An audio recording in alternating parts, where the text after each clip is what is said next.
Alright, practice problem 6.3 says calculate the energy of an electron in the hydrogen atom when n equals 2 and when n equals 6. So calculate the wavelength of the radiation released when an electron moves from n equals 6 to n equals 2.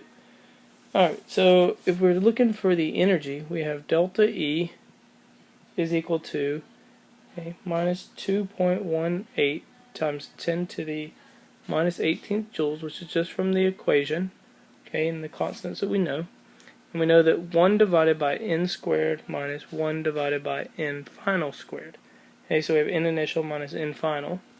Okay, so we can use this equation in order to calculate. Alright,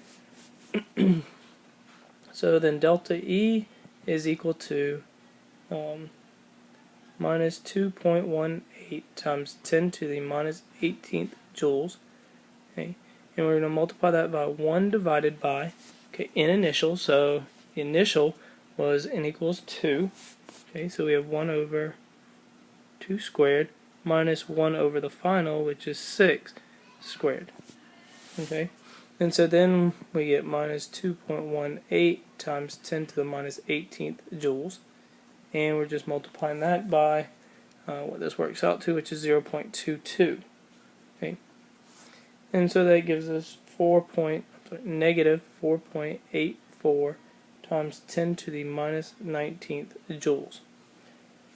Alright, so calculate the wavelength of the radiation released when an electron moves from n equals 6 to n equals 2. So if we know what it is from n equals 2 to n equals 6, which is minus 4.84 times 10 to the minus 19th joules for the energy for going the opposite is going to be positive 4.84 times 10 to the minus 19th joules.